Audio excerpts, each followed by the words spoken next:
Good morning, everyone, and welcome to Friday, the 6th of August 2021. Let's have a look at the learning schedule for today. Right, for spelling, which we do every day. Normally on a Friday we do dictation, but this morning what I want you to do is put your head up your page, like we've been doing for each day, and write spelling. And then I want you to do 3 boxes: adjectives, nouns, and verbs. And I want you to write your spelling words into one of those boxes. So you've done your etymology this week, you've done your definition, so you should have a pretty clear idea of what your spelling words are, whether they're verbs, nouns, or adjectives, and just write them into the correct box. So that's it for spelling. So we'll do spelling and grammar and comprehension in the one movie this morning, the one video, and we'll do maths in the next. For comprehension, what we're going to do is work through slides 20, just checking my notes here, 21 through to 27. So that should say through to 27. Now we're having a big focus on that this morning. We're going to get a large chunk of that done. So the grammar and comprehension is our focus today.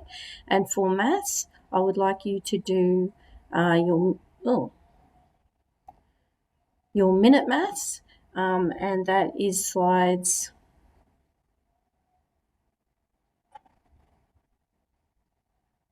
that should be 9 and 10, shouldn't it, for today, of your minute maths. And your time maths, I'd like you to do 8 and 9. So I'll show you that in the maths lesson.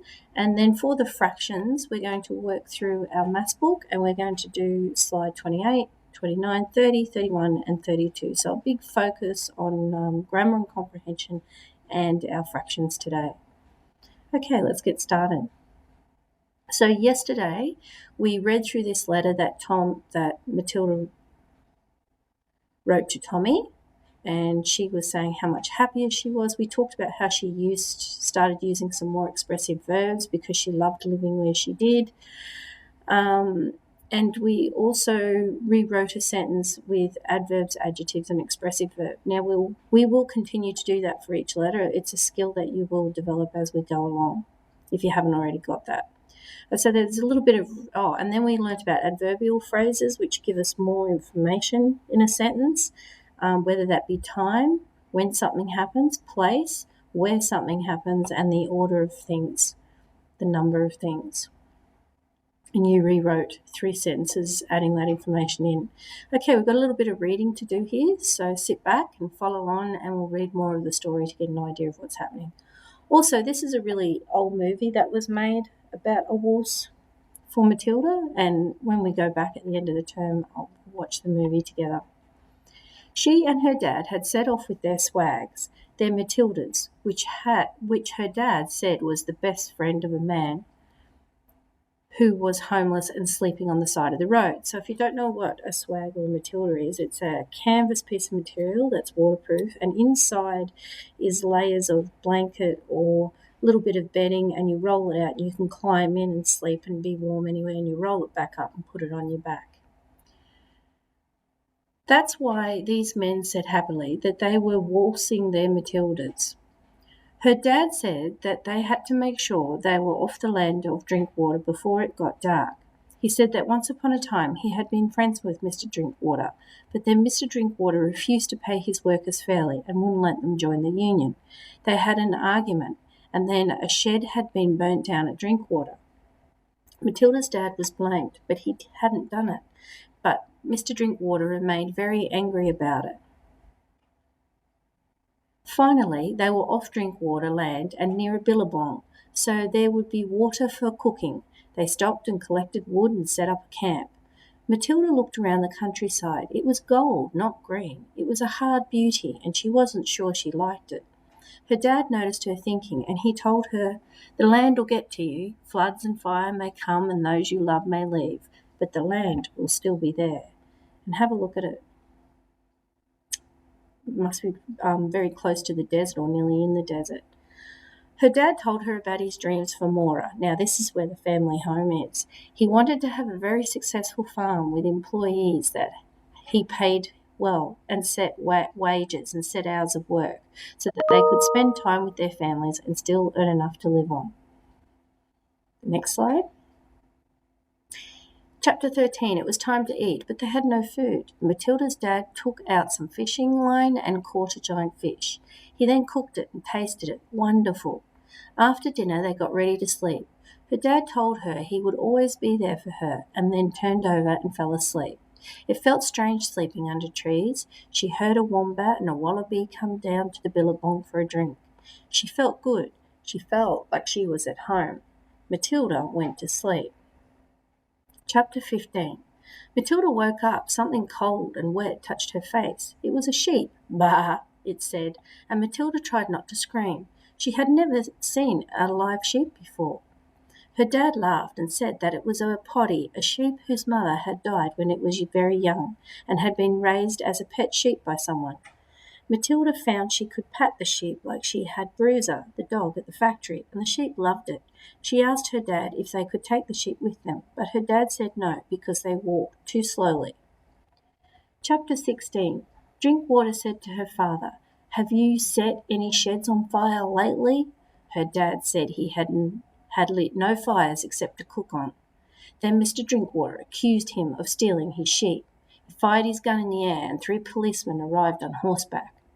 Drinkwater told them to arrest her dad. He would go to jail for 3 years. Her father said that he wasn't going to go to jail. He bent over and kissed Matilda on the head and then jumped into the billabong and vanished from sight. So this must be playing into the old ballad, the once a jolly swagman can't buy a billabong. And if you go through and have a look at that ballad, at the end he jumps into the billabong to escape the troopers. There's a little bit of writing down here. Because they walked too slow. Matilda was disappointed. Her dad noticed and said that they could get a puppy at the next farm. She was excited, a puppy of her own. Her dad said that it was time for them to set off on their walk. Then they heard a noise. It was a horse, and the horse was Mr. Drinkwater. So sorry, I missed that bit down the bottom.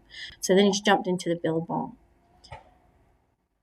Chapter 17. The police waited for him to come up, but he didn't. Drinkwater then told them to dive into the water and find him. When they found him, he was dead. He had drowned by getting caught in some of the reeds in the water. They dragged him onto the shore, and Matilda ran to him. She touched his face. It was cold. She said to Drinkwater, "Make him breathe." "I can't," he said. "You killed my father," she screamed at him. "He killed himself," said Mr. Drinkwater. "I'm sorry." "You know he didn't steal your sheep," Matilda said. "You need to come with us now," said Drinkwater. "No," said Matilda. "We'll be taking your father's body with us," explained Drinkwater. "I'll come if you take the sheep," Matilda said, after thinking for a little while. The sheep would prove that her father hadn't stolen it, as it had no markings on it to prove who owned it. Although she now had nothing except, as her dad had said, the land, Mora was now hers, and she would make her dad's dreams come true. Chapter 18. She rode back to Drinkwater's house on his horse. When they got there, he took her into a room that had beautiful furniture and told her to wait there. The door opened, and the lady who had been at the station came in. Her name was Mrs. Elsmore, and she came to tell Matilda how sad she was that her father had died. Now, Mrs. Elsmore is an important character because she ends up writing letters, and I'm pretty sure one of your assessment letter is a letter to Mrs. Elsmore. When she left, Matilda collapsed into a chair just as a boy, James Drinkwater, came into the room. He was very rude to her and told her that servants belong in the kitchen. She told him that she wasn't a maid and that his family were thieves.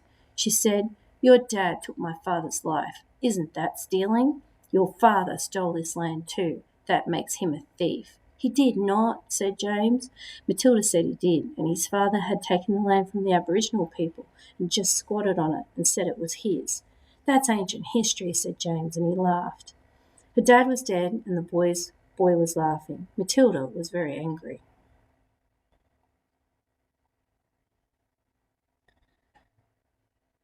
Mrs. Elsmore returned at that moment, and Matilda demanded her father's swag, and then headed off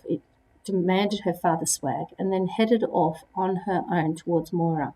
It was a long, hard walk, but helped her to think about what had happened. She was very tired when she got there. She took her letter to Tommy off the door and sat sadly at the table. Her dad had carved so beautifully something yellow past the doorway. What was it? A savage animal? She didn't see what it was. She felt so tired and sad that she just sat there and cried. Okay, so that's very sad. Okay, and here we are on the next slide.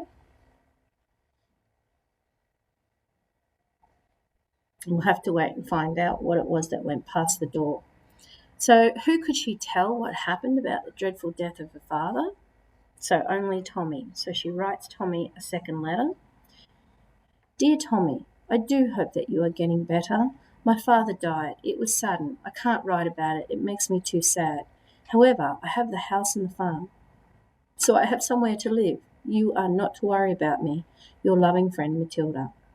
Okay, now head this up in your books with today's date, Friday the 6th of August 2021, and it is our comprehension and grammar.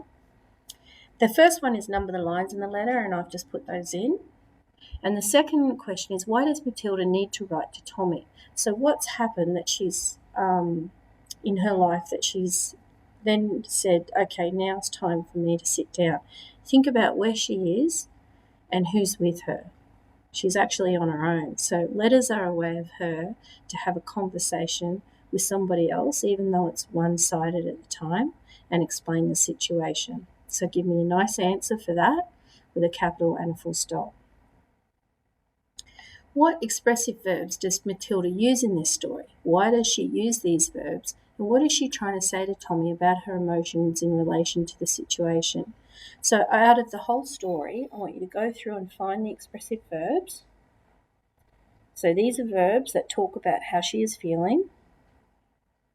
And explain to me why she's using these emotions in relation to the situation. Now, I'm not going to go through and plot that out for you. It's really important that you really start looking at letters and start pulling them apart, identifying expressive verbs and talking about why they are being used. And it's really not that difficult. Okay, and the first expressive verb's in line 4, and then 5. Then 6. Okay, so tell me why she is using those verbs. This sentence below, I want you to rewrite it using an adverb, which is a verb ly, an adjective, which is a describing verb, and an adverbial phrase. So you are going to put extra information onto the sentence, whether it be about time, what were our 3 other ones? Having a mental blank now. Time, number, and place, so something happening to the place, and you are going to add that to the sentence. So, however, I have the house and the farm, so I have somewhere to live. So an adjective's easy, just attach that to a noun to describe it. An adverb, however, I have the house and the farm, so I have somewhere to live, add an adverb in, and an adverbial phrase, adding extra information about the 3 things that I just mentioned. Okay, so that was to slide, what have we said today? We'll keep going. Maybe we'll find out what it is. So we're going to slide 27, so we'll read 2 more and then we'll do another letter. So you can pause me while you catch that up.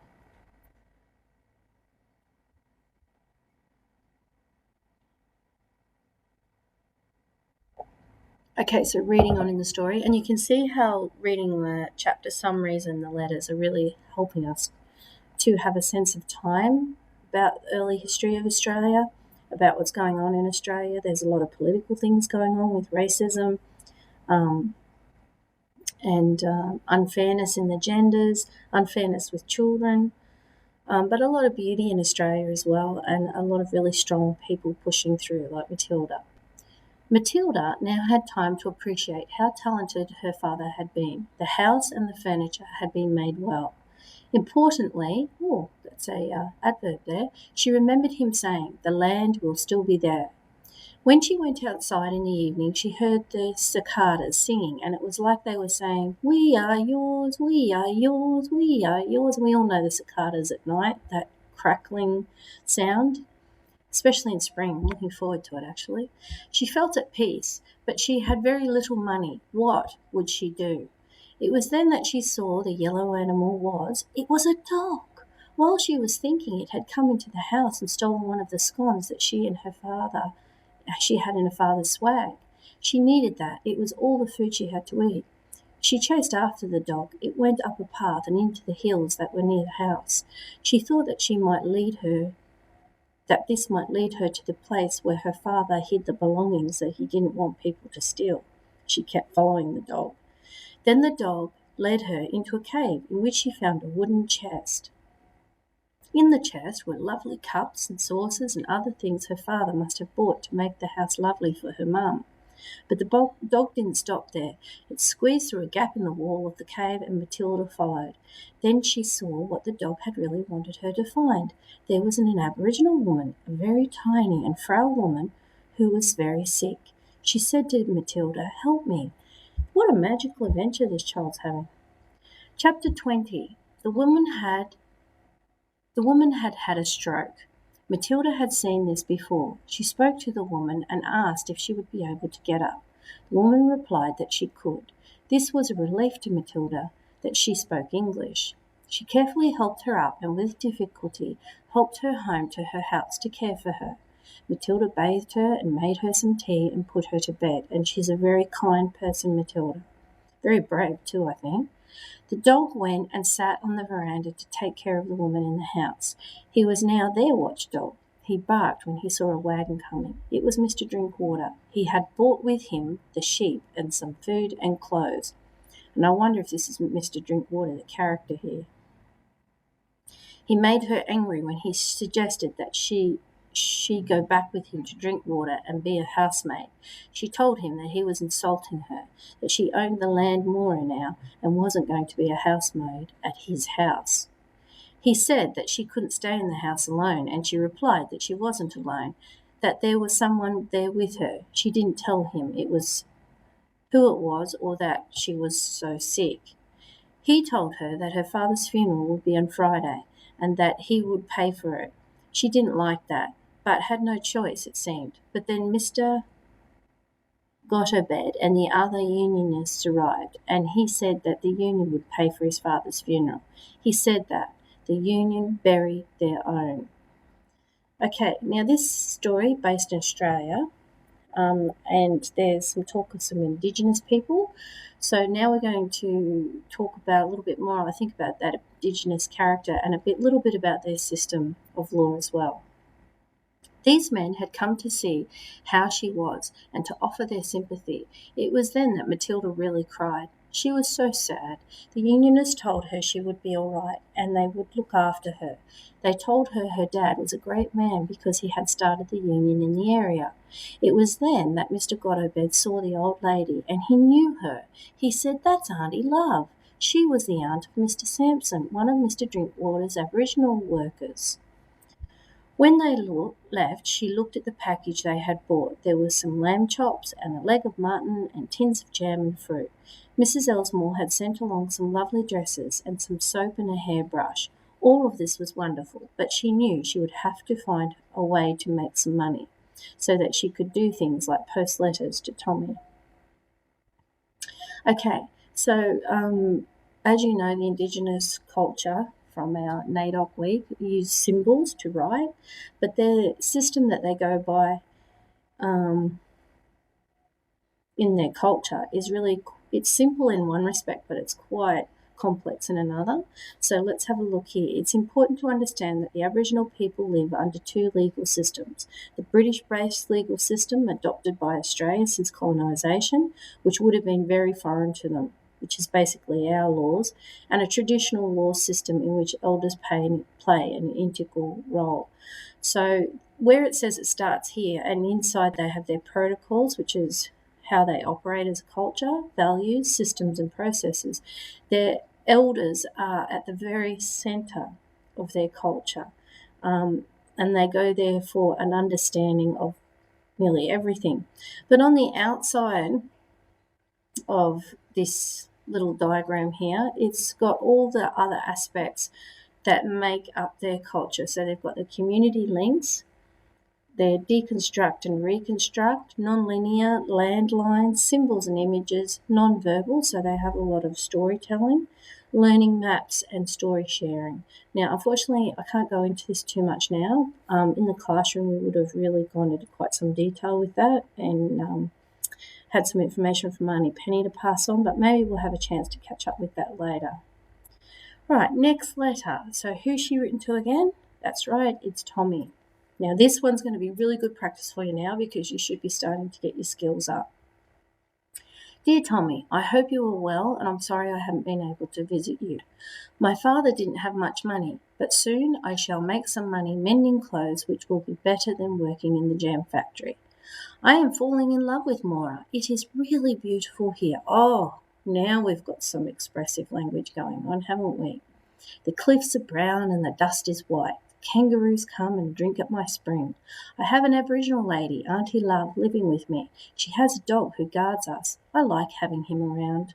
When I don't know what to do, I think of what Mum, Aunt Anne and Dad would want me to do, and that helps. I shall write again soon. Your loving friend, Matilda. Now, it's very interesting to see the letter that she wrote when she first moved out of the city after her mum died. Fact, I'm doing this, I'm doing that. And now all of a sudden, even though she's had the death of her father, she's made a friend, she's looking after the lady, she's living in this house, which to me sounds quite a nice house, out in the beautiful country, and she's starting to use more expressive language. So she's obviously feeling a bit more sense of self, happiness, something to look forward to. She's got some dreams and goals. All right, now the first thing that we always do is number the lines in the letter, which I've done. Look at the attached poster and activity which relate to modal verbs. So you flip over to this one, and we know modal verbs really, really well. Okay, they're verbs that tell us how likely or unlikely it is that we're going to do something. Modal verbs go along with other verbs and they give meaning, semantic content. In other words, the verb that gives the sentence meaning. So we have low, and the reason why I'm going over this quickly because we've done this since the start of the year. Low or weak verbs, I might do that, I could do that. To medium verbs, yeah, verbs, not words. That's likely, I would do that, I shouldn't do that. And then really strong verbs, which is absolutely, I will do that. Certainly, definitely. Okay? So here, a little mouse, weak verbs, and here a superhero, really strong modal verbs. So in this letter, the next part is you're going to use that poster and you're going to write down any modal verbs that you see in the sentence, so can, could, may, might, and bracket the parts of the sentence they are referring to. Okay, so if we have a look at line 2, and you could write that in, I hope you are well, and I'm sorry. I haven't been able to visit you, so haven't. Where does that fit on our chart of have or have not? Haven't been able to visit you. Is it shouldn't? It's pretty close to that. Shouldn't, haven't. So it's a medium verb, modal verb on line 2, and it's referring to the verb visit on line 3. So that's how you do it. You just go through didn't, shall, and just find them, say what line they're on, and then talk about what they're referring to. In line question 3, that should be 4 actually. In question 4, read lines 5 and 6. So I shall make some money mending clothes, which will be better than working in the jam factory. And 7 and 9, I am falling in love with Mora. It is really beautiful here. And locate the modal verbs. Probably write those sentences down and circle them and describe what are they describing and how do they describe how Matilda feels about the situation. So complete that. That's really important that you really start. I keep saying it, but it really is really important that you start pulling that apart and really thinking about it. It's not difficult things. And then probably what I'll get you to do as well, today's really huge English focus, is just complete this slide here, slide 29, on switching modality, and just put the correct modality into these sentences. Choose a modality from these sentences and then answer this question. All right, that's it for English and grammar today.